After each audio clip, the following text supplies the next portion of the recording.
can mass produce EVs the fastest. Tesla is definitely leading the charge, without a doubt.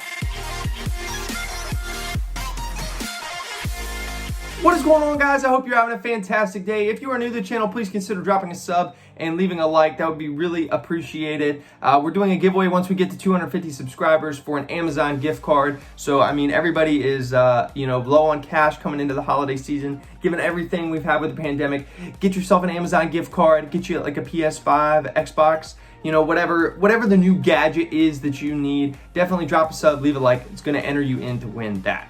So the news with Tesla and Nikola has been all over the place the past month. It's been up, it's been down, it's been like, the bulls, the bears. Everybody is just hammering these stocks from all different perspectives. Everybody is either gung-ho for Tesla, gung-ho for Nikola. I feel like there's no in between on these stocks. And, after Battery Day, you saw naturally Tesla's, share price take a tumble because a lot of the things that everybody thought was going to be announced didn't end up being announced. And the good positive news that they did release, they basically said, hey, it's going to be 18 months to 2 years away before we can kind of deliver on our cheaper cars, more efficient batteries and mass production and stuff like that in some of their Shanghai facilities and everything like that. Then on Nikola's side, you had BP pull out of a deal that they had along with Trevor Milton's resignation and the Hindenburg report. So that stock, unsurprisingly, is taking an absolute nosedive.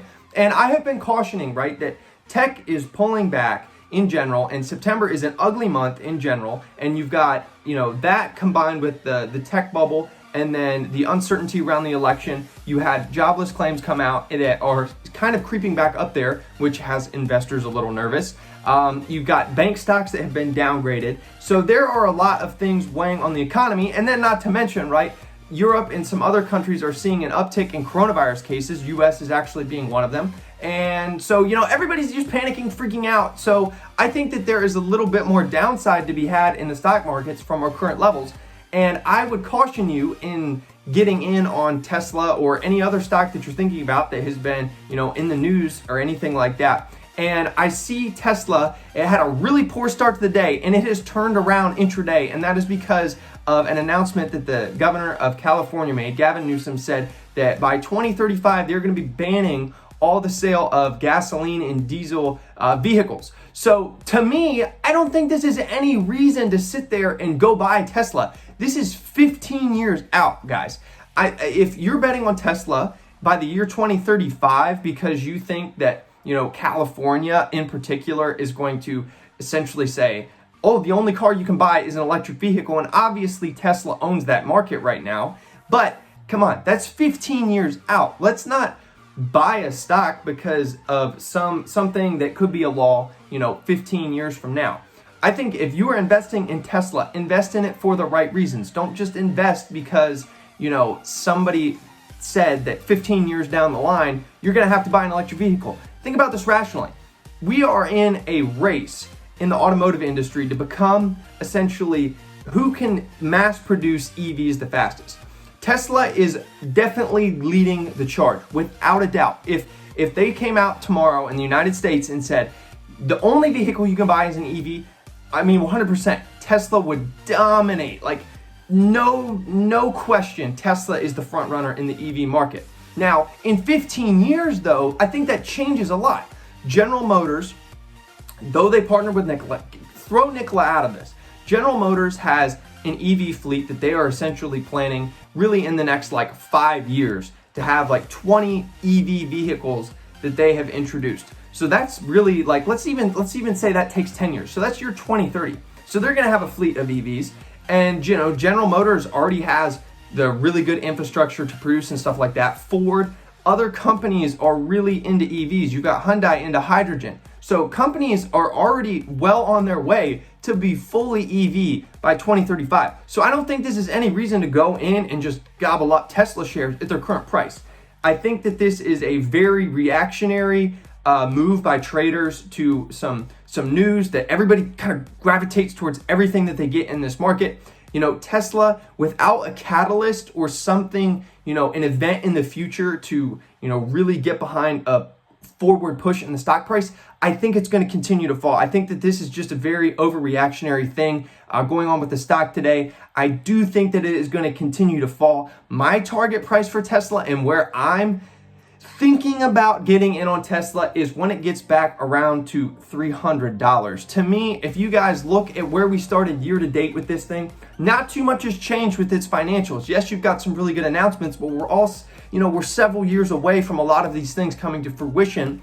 And with all the unknowns in the market, like, you got to be skeptical with the current valuation still. I understand its recent high was like $500, back before the split and battery day and all that stuff. And now it's, upper threes, low fours. It's still overvalued to me. It's still extremely pricey. Give it time, be patient, let it fall, then come in at a level where you can feel confident that you have hit, maybe not necessarily a bottom, but you feel really good about the levels. You got to remember, guys, this stock, like a year ago, we're up like 300%, which is insane. Like, no other company, maybe aside from Apple, has performed as well as Tesla during coronavirus. And Apple has seen its big pullback. Tesla has not seen that big pullback. I want to caution you. I know there's a lot of like YouTubers and stuff like that track Tesla every day, and they say, a lot of them are like, get in, get out, do all this stuff. Just be patient, guys. One day is not going to make or break you in the stock market, but a month or two and really being patient and spreading out your buying is absolutely what you want to do. So just caution, Tesla was down like 6% at the open today, and now it's trading, intraday.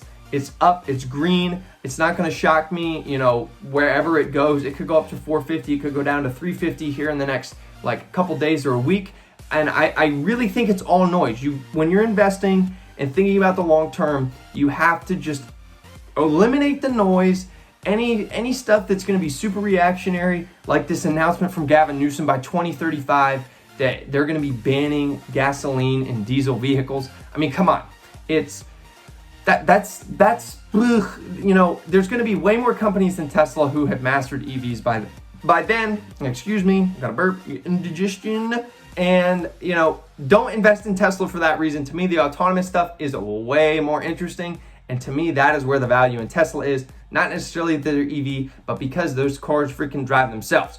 So guys, I'm going to leave it at that. Just do your due diligence and think about what you're investing in before you go in and just hear some news or very reactionary to the stock. So that is it. I'm going to leave you with that. And our fun fact of the day is today in history, the Brooklyn Dodgers play their last game at Ebbets Field, and then they moved to LA, and now they, of course, are the Los Angeles Dodgers.